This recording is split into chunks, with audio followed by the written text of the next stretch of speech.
both a scientist and a Christian, because arguably Christianity gave me my subject. What I am amazed at is that serious thinkers today continue to ask us to choose between God and science.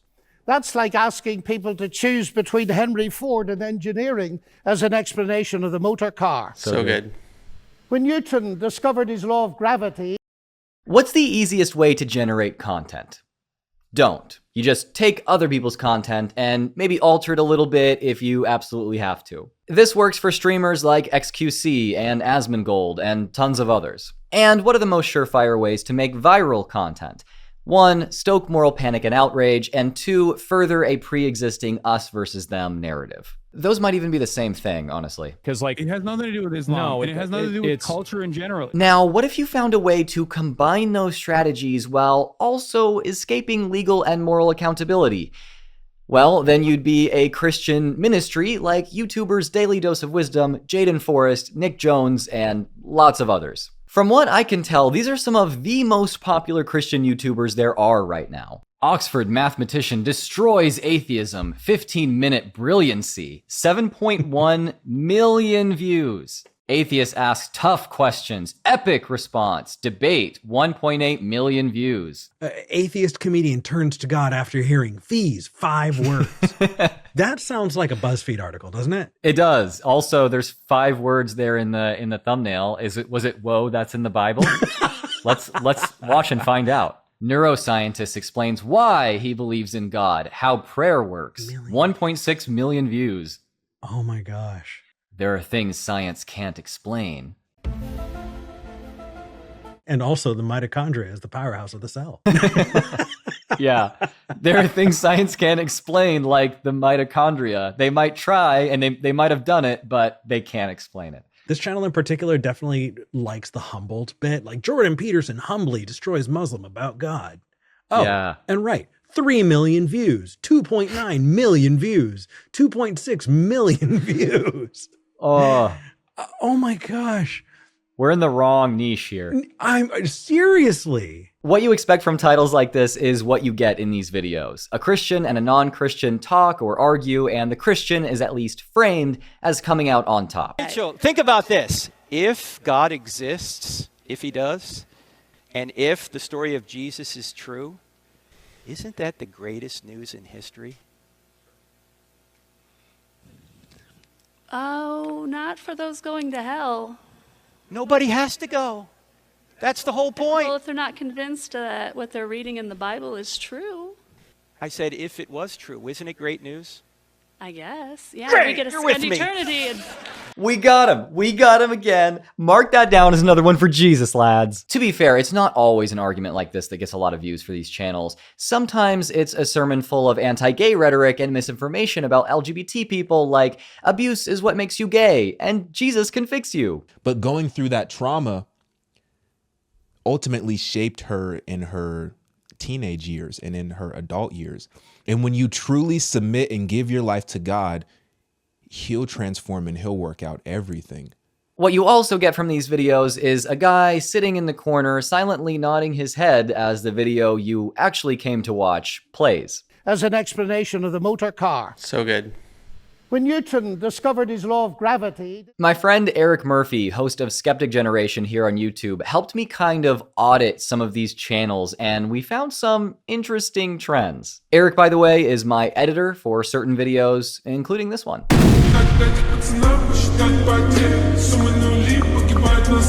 But before we get into what we found, let me ask you, do you know just how many Christian ideas about demons, exorcism, Satan, and the Antichrist actually come from movies?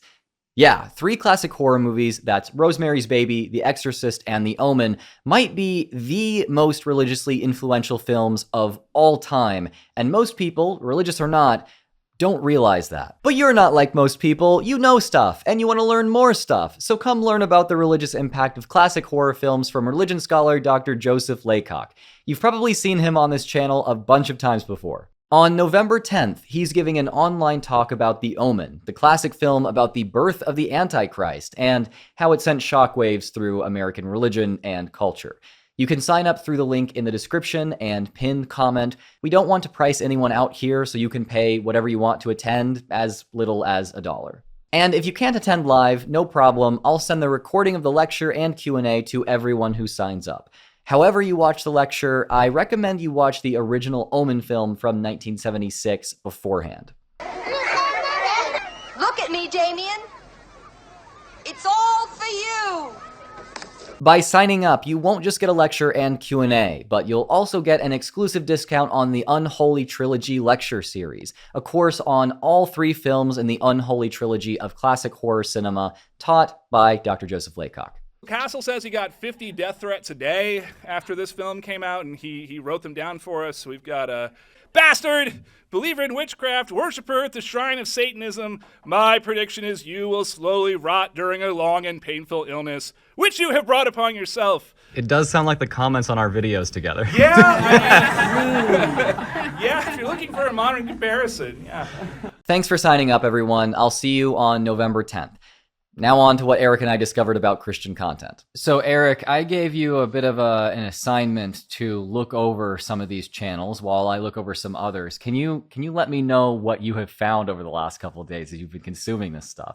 How dare you, Drew? I just want to start with that. You never give me fun homework.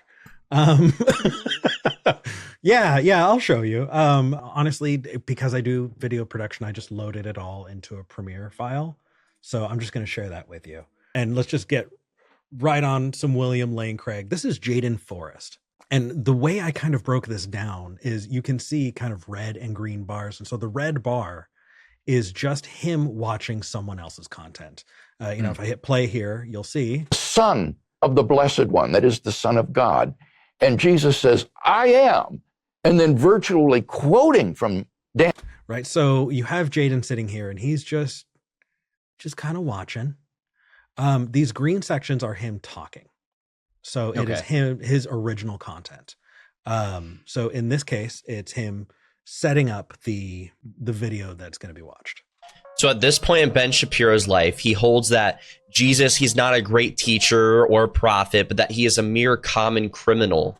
Right. So you have content that he's just watching, him talking, content that he's just watching, him talking, moving forward, huge section of just watching somebody else's content, and then wrapping up on him. Wow. So maybe about a third of the video is his input and 2/3 are somebody else's. And the majority of his seems to be an intro, a little bit of commentary, and then kind of an outro summary. Would that be right? We saw this formula again and again in other videos from other Christian channels. And then again, and again, and again, and again, and again. Okay, you get it. And a lot of the commentary we did see in these videos was basically, wow, good point. I'm also a Christian. I agree. Something that Brandon likes to do, which I guess counts as commentary, is this. I quite enjoy it. If high-powered scientists utter it. That might be worth rewinding in case you missed it the first time. That is such a good point. Most of these creators like to front load their video with others' content and put their commentary at the very end, when most people have probably clicked off already. This entire video is somebody else's up until the very end. So if you were watching this, you would have no idea that you were watching Aspiring Christian, or you would think that this is Aspiring Christian until this end piece. Sometimes entire videos and channels have no content creator in them at all. Hitting critique of Islam that leaves the Muslim audience in silence. It's AI. Is it AI? That sounds like an AI voice. I think so. I personally think it's AI. Still, these channels are happy to literally rebrand others' content as their own. We're just showing this clip of David Wood, and what do we get? Poisoning him. Open and shut case, right? Wrong.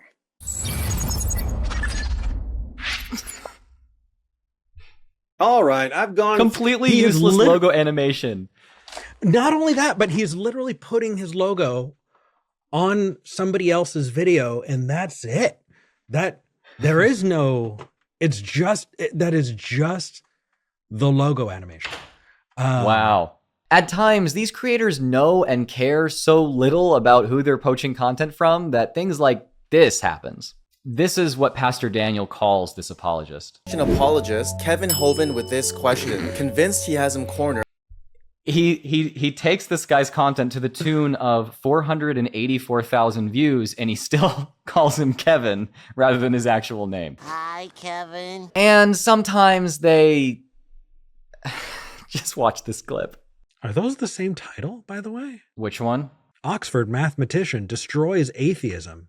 15-minute brilliancy versus Oxford mathematician destroys atheism. Yeah, in you can less see than 15 minutes brilliant. Right. You can see that this video is not only majority stolen content, the concept of the video itself, even the idea of stealing it, is stolen. Given the formula these channels use, given the titles, the thumbnails, the audience is clearly there to watch the actual content these channels are ripping off. Here's a comment on one of Daily Dose of Wisdom's most popular videos. I love your style of commentary. You allow the video to play without too much or any interruption to give us viewers time to grasp the context, and then you provide final comments afterward to wrap it up cohesively.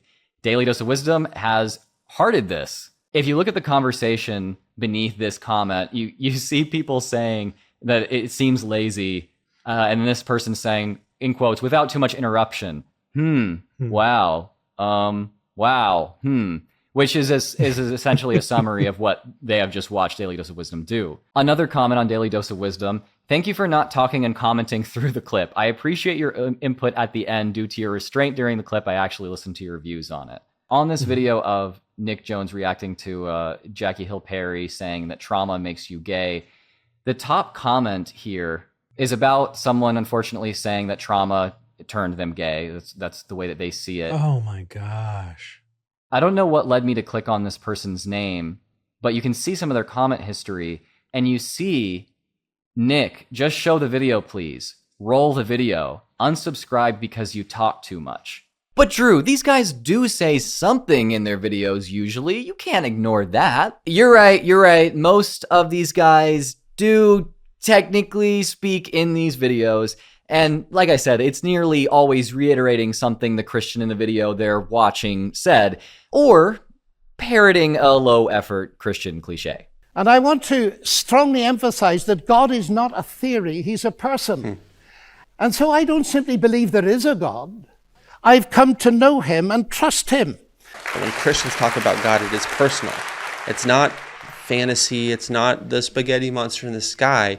There is a reality of God when you have accepted him on his terms that is completely undeniable. It is as undeniable as my relationship with my wife in the other room. There's this conceit and this arrogance that actually gets directly in the way of the knowing of God and the relationship of God. And so I just love what Linux says here. If you removed the host of these videos altogether, the videos would have the exact same appeal to the exact same audience and only a slightly different runtime. Just to have some fun with this one, I actually mathematically just calculated what percentage of this, Brandon's most popular video with 7.1 million views, has of him actually speaking. And the number that I got was 15.5%. 15.5% of this video is original content, or at least of Brandon himself, the content creator, speaking. Now, I'm not here to argue about the legality of this content, but I am here to say that this is a form of content farming. It's extremely low-effort content with no original substance, which, at best, borders on outright theft. There's been a lot of public discourse about this kind of thing in the last couple of years, and I think the consensus for why content theft continues to work is that it happens too fast for platforms and creators to actually stop it, and most viewers just aren't conscientious enough about their media consumption to care if what they're watching is stolen. You'd think this might be different in the Christian content space because Christians are supposed to hold themselves to a higher moral standard, and stealing is explicitly banned by the 2 rocks they hang up in all the Louisiana public school classrooms. And you'd be right. I think things are different for Christian content creators, in that they're actually more capable of getting away with this than most. Let's go down the list for why this is. 1, most of the content that these channels repurpose comes from celebrity Christian apologists like Frank Turek, Cliff Genetically, Jackie Hill Perry, John Lennox, Stephen Meyer, and the like. These people have a significant YouTube presence, but that's not how they make their living. They write books for Christian publishers, do speaking engagements, sell courses, and run large, sometimes international ministries with huge donor bases. They don't need to make money off of their YouTube content. They're already wealthy. This is just advertising for them, which means more book sales and donors for their own brands. 2, Christian apologists are ideologically inclined to be okay with other Christians copying or imitating them to a certain degree. They have a mission to convert as many people as possible, and if reusing their intellectual property helps that, then fine. I mean, Frank Turek has worked directly with Daily Dose of Wisdom, so obviously he's cool with it. And other apologists who definitely don't steal content, like Inspiring Philosophy, seem to be like, yeah, sure, I'll collab with a content thief if they're Christian. That's fine. 3, theologically conservative Christian content does not need to be original or novel to begin with. The point of this content is to reinforce a Christian viewer's previously held beliefs, or have the non-Christian viewer conform to the pre-approved template of how a Christian is allowed to think. In a culture where conformity is not just expected, but demanded, an audience wants you to regurgitate something they've seen or heard before. The fact is, for just about any philosophical, theological, social, or political issue, there already exists a set of formulaic arguments and cliché talking points which more conservative Christians have used for years, decades, or even centuries. A Christian apologist's job is not to come up with anything new, but to spread old ideas through new and popular mediums. Frank Turek himself got his doctorate in ministry from a seminary which is kind of a cloning factory for another Christian nationalist apologist named Norman Geisler. Many of Frank's most popular sayings, like, "We are trying to legislate morality, and that's what all laws do," are just direct quotes of Norman Geisler.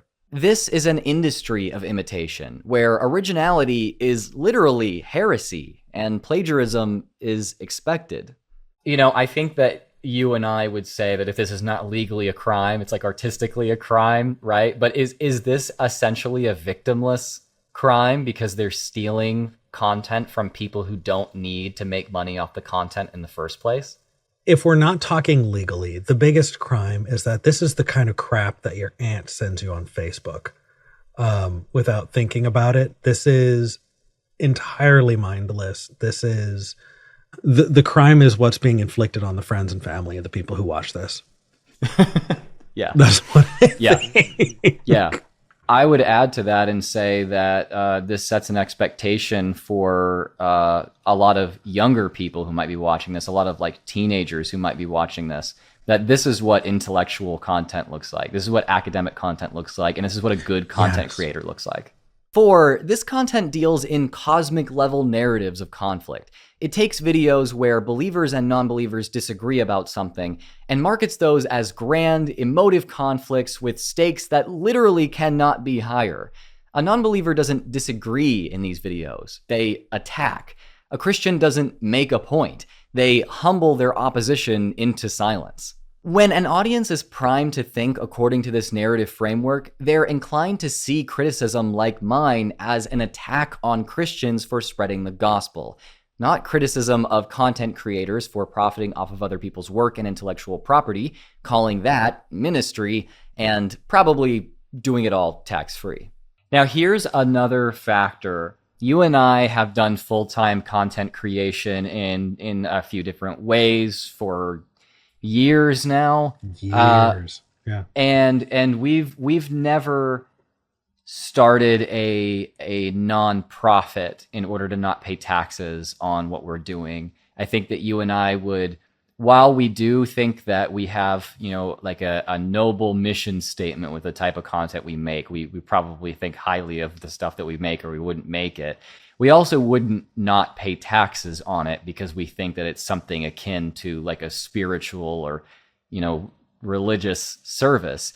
Now, with these content creators, I can't find the information to check whether or not these are nonprofits. But I know that, for example, Capturing Christianity is a nonprofit. He makes his own original content. While I don't like the content, the fact that he makes his own original content is, it sets him apart from these guys. But he is a 6-figure nonprofit, doing something or somewhere around $200,000 a year at minimum that I've found online. And I think that Daily Dose of Wisdom is almost definitely 5-6 times the size of anything that Capturing Christianity could ever really aspire to views-wise.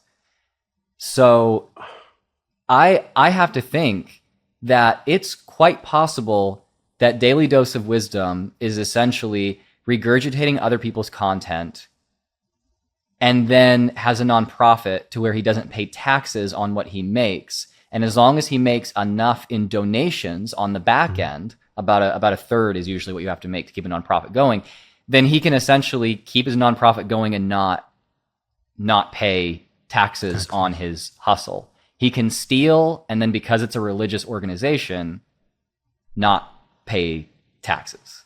These creators could, I think, easily defend themselves against everything I've said here by saying something like, this atheist is trying to destroy my ministry and lead people away from God. Don't listen to his lies. Join me in praying for him. So for all these reasons, I think the Christian apologetics genre is the perfect place for low-effort content mills like this to not only thrive, but rise to the very top of the space. This is concerning to me, and I think it should be especially concerning to Christians. If the formula for success in the online Christian content world is a combination of stealing, stoking outrage, and using Christian cliches as a shield from criticism, the stage is set for morally flexible grifters, not Christians with genuine moral convictions, to take over. Of course, we all know this has already happened in the Christian world when it comes to televangelists, plenty of radio hosts, megachurch pastors, so why wouldn't it be the same with online content? As far as I'm concerned, a world where a decidedly un-Christ-like ethos lies behind the most popular Christian content online is inevitable, if not already here. But before I sign off here, I do want to reiterate, this is not a problem unique to the Christian world. The earliest forms of content theft as a genre on YouTube that I'm aware of is actually compilations of the new atheist guys criticizing or belittling religious people. This is actually where the meme of destroying with facts and logic comes from. This kind of content and its marketing really cultivated an attitude in a lot of young atheist minds at the time that people who think about religion like I do are smart. People who think differently about religion are stupid. Shutting them down and establishing our superiority is a good and noble thing. Later, Ben Shapiro adapted this marketing for his own brand of conservative religious supremacy, and it, not so surprisingly, enticed plenty of disillusioned young white male atheists to trade one form of reactionary identity politics for another. Thus began one part of the skeptic to alt-right pipeline, which still exists today. And it all started with inflammatory marketing of stolen videos of conversations about religion. So yeah, this is not a uniquely Christian problem. If anything, my point here is that Christians should take this problem in their own communities seriously because it has done bad things to other groups, including mine. And believe it or not, this atheist does not want bad things for Christians. Thanks for watching. Eric and I went pretty in-depth in our audit of Christian YouTube and recorded another entire video about it, which you can watch now on my Patreon. What the hell is that? What the hell is that? I didn't even see this one. This Lucifer interview will send chills down your spine. 2 million views. It might accomplish that. I feel bad that I actually want to watch this now. Did you guys know that I upload exclusive videos on there all the time? I guess I don't really advertise that, but yeah, I do. There you can find exclusive content I've made with Eric Murphy, Dan McClellan, Joseph Laycock, and James McGrath. I've even posted my very new, and until I guess this moment, Hush Hush second channel there. I'm also producing religious studies courses regularly now, and if you want those, there's a new tier on my Patreon where you can get them. Space is limited on that one though, so check it out before it's gone. With that, thank you to all my patrons. You guys really do show me constant love and support. Remember to sign up to Dr. Joseph Laycock's lecture on the Omen on November 10th. If you want to hear more from me, then subscribe. As always, if you are an apostate in need, there are resources linked in the description to help you find community and mental health support. Remember to be kind to others in the comments, and until next time, make your own original content, please, and stay skeptical.